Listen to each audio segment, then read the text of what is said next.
Josh Kennedy will become the club's all-time leading goal kicker if he kicks 2 majors against Carlton this afternoon. Comparisons between players of different eras is inevitable.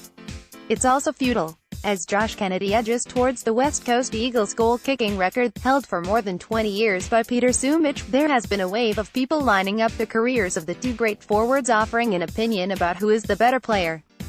Of course, it's good footy fodder, will get a conversation going at a neighborhood barbecue, but it is a moot discussion without an outcome. You should simply take them for what are, be grateful that they have both played for the Eagles and represented the club with distinction. The obsessions in declaring one better than the other serves no purpose. Obviously they have played in different eras, with very little resemblance between the modern game and that played in the 90s. About the only thing that remains constant is the oval-shaped ball, the goalposts at either end of the ground in the center square. Sumich, who holds the record at 514 goals, kicked his tally from 150 games, and when he launched his career in the late 80s, it was initially at center halfback. He became a key forward in his second season, was a 7-time leading goal kicker, and would rack up big statistical tallies playing deep in the Eagles' forward half. Aside from his 514 goals, he also kicked 354 points, indicative of how much of the ball he used to win. Sumich had an unconventional kicking action, swinging out on his left side in an even more exaggerated arc than current Sydney star Lance Franklin. He was the first left-footer in the history of the game to pass the century mark in one season, kicking 111 goals and 89 points in 1991. It was an era that boasted an abundance of quality full forwards. Men like Tony Lockett, Jason Dunstall, John Longmire, Matthew Lloyd, and Gary Ablett Sr. terrorized opposition defenses. And Sumich was as good as any of them.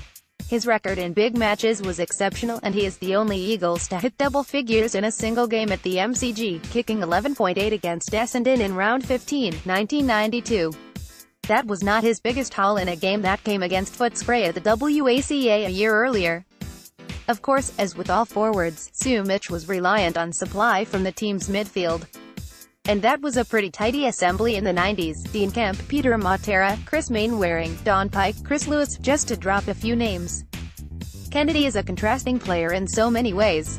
A right-footer who pushes high up the ground, he often has to contend with 2 or more opponents as rivals drop numbers back to clog his leading lane, or indeed have them contesting the ball in the air.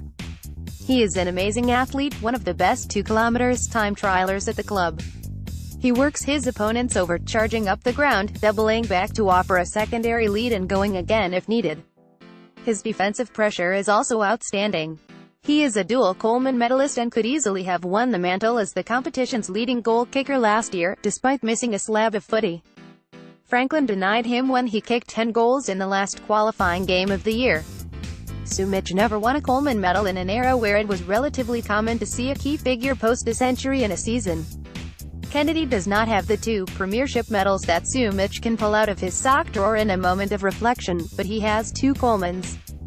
He has also been selected in the All-Australian team 3 times, the last 2 years as vice-captain.